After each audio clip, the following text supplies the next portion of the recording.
اے اہل ایمان، گفتگو کے وقت پیغمبر صلی اللہ علیہ وآلہ وسلم سے راعنا نہ کہا کرو، انظرنا کہا کرو، اور خوب سن رکھو، اور کافروں کے لیے دکھ دینے والا عذاب ہے۔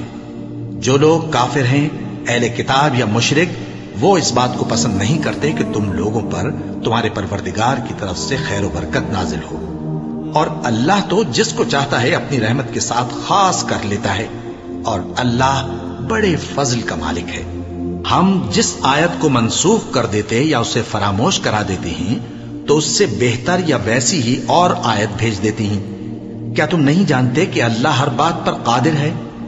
کیا تمہیں معلوم نہیں کہ آسمانوں اور زمین کی سلطنت اللہ ہی کی ہے، اور اللہ کے سوا تمہارا کوئی دوست اور مددگار نہیں؟ مسلمانوں، کیا تم یہ چاہتے ہو کہ اپنے پیغمبر صلی اللہ علیہ وآلہ وسلم سے اسی طرح کے سوال کرو جس طرح کے سوال پہلے موسیٰ سے کیے گئے تھے؟ اور جس شخص نے ایمان چھوڑ کر اس کے بدلے کفر لیا تو یقیناً وہ سیدھے رستے سے بھٹک گیا۔ بہت سے اہل کتاب اپنے دل کی جلن سے یہ چاہتے ہیں کہ ایمان لا چکنے کے بعد تم کو پھر کافر بنا دیں، حالانکہ ان پر حق ظاہر ہو چکا ہے۔ تو تم معاف کر دو اور درگزر کرو یہاں تک کہ اللہ اپنا دوسرا حکم بھیجے۔ بے شک اللہ ہر بات پر قادر ہے۔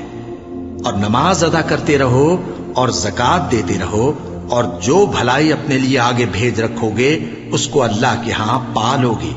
کچھ شک نہیں کہ اللہ تمہارے سب کاموں کو دیکھ رہا ہے۔ اور یہودی اور عیسائی کہتے ہیں کہ یہودیوں اور عیسائیوں کے سوا کوئی بہشت میں نہیں جانے کا۔ یہ ان لوگوں کے خیالات باطل ہیں۔ اے پیغمبر، ان سے کہہ دو کہ اگر سچے ہو تو دلیل پیش کرو۔ ہاں، کیوں نہیں؟ جو شخص اللہ کے آگے گردن جھکا دے، یعنی ایمان لے آئے، اور وہ نیکوکار بھی ہو تو اس کا صلہ اس کے پروردگار کے پاس ہے۔ اور ایسے لوگوں کو قیامت کے دن نہ کسی طرح کا خوف ہوگا اور نہ وہ غمناک ہوں گے۔ اور یہودی کہتے ہیں کہ عیسائی رستے پر نہیں، اور عیسائی کہتے ہیں کہ یہودی رستے پر نہیں، حالانکہ وہ کتاب الہی پڑھتے ہیں۔ اسی طرح بالکل انہی کسی بات وہ لوگ کہتے ہیں جو کچھ نہیں جانتے، یعنی مشرک۔ تو جس بات میں یہ لوگ اختلاف کر رہے ہیں، اللہ قیامت کے دن اس کا ان میں فیصلہ کر دے گا۔ اور اس سے بڑھ کر ظالم کون جو اللہ کی مسجدوں میں اللہ کے نام کا ذکر کیے جانے کو منع کرے اور ان کی ویرانی کے لیے کوشش کرے؟ ان لوگوں کو کچھ حق نہیں کہ ان مسجدوں میں داخل ہوں مگر ڈرتے ہوئے۔ ان کے لیے دنیا میں رسوائی ہے اور آخرت میں بڑا عذاب۔